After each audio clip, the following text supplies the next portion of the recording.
Welcome to Timeless Tales. In this deep dive, we explore the legacies of 10 of the most prolific serial killers in history. We'll uncover the chilling methods they used to claim lives and how each was eventually brought to justice. Prepare for a journey through some of the darkest human stories known to mankind. First, Harold Shipman, infamously known as Dr. Death, was a British general practitioner who exploited his medical profession to commit one of the deadliest killing sprees in history. His victims, numbering over 250, were mostly elderly women whom he dispatched with lethal injections of diamorphine, a potent heroin derivative. Shipman would visit these patients at home, administering the drug under the pretense of medical treatment, then falsifying death certificates to suggest natural causes. His method was eerily simple yet effective, leveraging the trust patients placed in doctors. The alarm was raised when one of his victims, Kathleen Grundy, left her estate to him in a will that was later discovered to be a forgery on his typewriter. Her daughter, a lawyer, found this suspicious, leading to an investigation which uncovered a pattern of unexplained deaths linked to Shipman's visits. In 2000, he was convicted of 15 murders, though many more were suspected.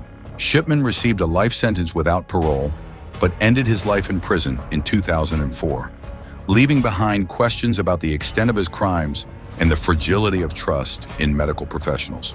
Next, Herman Webster Mudgett, better known by his pseudonym H.H. Holmes, is often cited as America's first serial killer, with at least 27 confirmed murders during the 1893 World's Columbian Exposition in Chicago.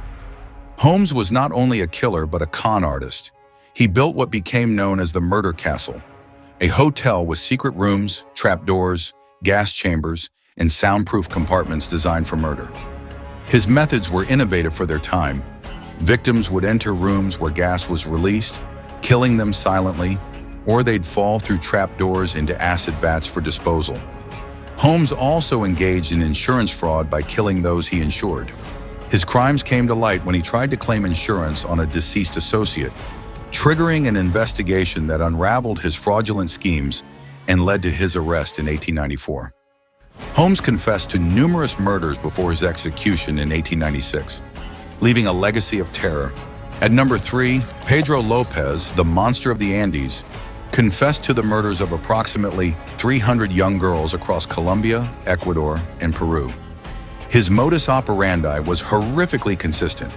He would abduct young girls, often from indigenous communities, promising gifts or work, then rape, strangle, and bury them in mass graves. His victims were primarily between 8 and 12 years old, making him one of the most prolific child killers. Lopez's capture came in 1980 during an attempted abduction in Ecuador, where a local girl escaped and alerted authorities. His arrest led to a confession where he guided police to numerous burial sites. Despite the gravity of his crimes, due to Ecuador's legal constraints on sentencing at the time, he served only 16 years. Released in 1994, he was deported to Colombia, where he faced further legal proceedings, but was released due to lack of evidence for new crimes. His whereabouts remain unknown, casting a long shadow of fear over the region. Next at number 4, Samuel Little, who confessed to 93 murders, targeted marginalized women, particularly sex workers and drug addicts.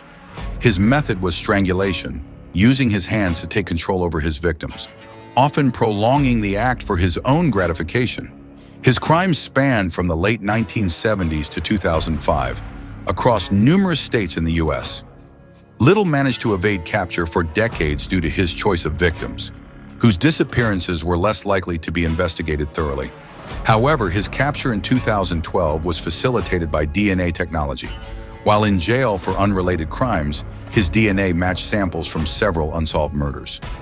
After his arrest, Little provided detailed confessions, helping solve many cold cases.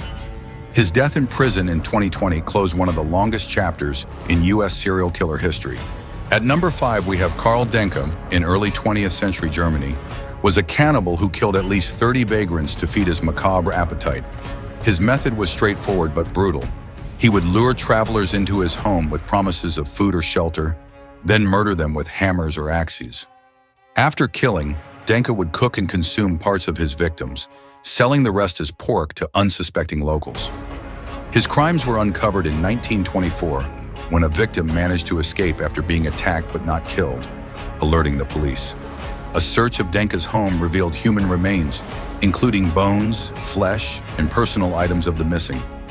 Denka committed suicide in his cell before he could be tried, leaving behind one of the first documented cases of serial killing combined with cannibalism in modern times. Next at number 6, Miriam Sulakiotis, or the woman Rasputin, was an abbess who used her religious authority to perpetrate murder within her monastery. Operating from the 1930s to the 1950s, she's believed to have killed hundreds, though only a dozen were officially attributed to her. Her method was insidious. She would attract wealthy women with promises of spiritual purification, then subject them to extreme ascetic practices, physical abuse, starvation, and ultimately, death to gain their assets. Miriam's victims suffered from neglect, forced fasting, and direct violence when they resisted. She was arrested in 1950 for unrelated charges, but investigations soon revealed her murderous activities. In 1952, she was convicted of multiple counts of murder, fraud, and torture, receiving a life sentence. Miriam died in prison in 1954, her story serving as a grim reminder of how trust can be betrayed. At number 7, we have Luis Garavito, known as the Beast, confessed to killing 138 children, with estimates suggesting possibly 300 victims. His method was chilling. He would lure boys, particularly street children or those from poor families, with toys or job offers, then rape, torture, and kill them, often with a knife. His crimes spread across several Colombian provinces, marking him as one of the deadliest child killers. Garavito was apprehended in 1999 after an attempted abduction was thwarted by a vigilant witness. His physical description matched that of the serial killer sought by police, leading to his arrest. In custody, Garavito confessed, guiding authorities to many burial sites. Despite the heinous nature of his crimes, Colombian law at the time limited sentencing, resulting in him receiving over 1,800 years, but with parole possible after 40 years, a prospect that horrifies many. Next, at number 8, Mikhail Popkov, the werewolf, was a former police officer who turned his uniform into a means of murder, killing at least 78 people, mostly women. His methods were gruesome. He used axes, knives, screwdrivers, and blunt objects to attack his victims, often after luring them with his police car. Popkov's killings spanned from 1992 to 2010, targeting those he deemed immoral. His capture in 2012 came from DNA evidence from crime scenes matching police records, including his. Tire tracks from his vehicle were also crucial. Once arrested, Popkov confessed to numerous murders, leading to the discovery of more crime scenes. He was convicted in 2015 for 22 murders and again in 2018 for 56 more, receiving multiple life sentences, ensuring he would never be free. At number 9, we have Anatoly Onoprienko, the Terminator, killed 52 people in a spree of home invasions in Ukraine. His method was horrifying. He would break into homes, shooting families with firearms, then setting the houses ablaze to cover his tracks. His crimes from 1989 to 1996 left a trail of devastation. Onoprienko's arrest in 1996 followed a massive police operation after his car was linked to the crime scenes. Upon capture, he confessed, claiming voices instructed him to kill. Sentenced to death, his penalty was later commuted to life imprisonment due to Ukraine's suspension of the death penalty. He died in prison in 2013, leaving a dark legacy. And last on our list, at number 10, Gary Ridgway, the Green River Killer, confessed to 71 murders, making him one of America's deadliest serial killers. His modus operandi was strangulation, often with ligatures, targeting prostitutes in the Seattle area. Ridgway would engage in sexual acts with his victims before killing them, disposing of their bodies in wooded areas or rivers. His capture in 2001 was due to DNA evidence. Saliva on one of his victims matched his profile.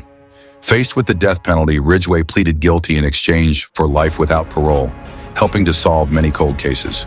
His confessions provided closure to some families, but left a permanent mark on the community. The narratives of these 10 killers reveal a chilling aspect of human nature, where darkness reigns. Please comment, like, subscribe, and follow Timeless Tales for more journeys into the abyss of human history.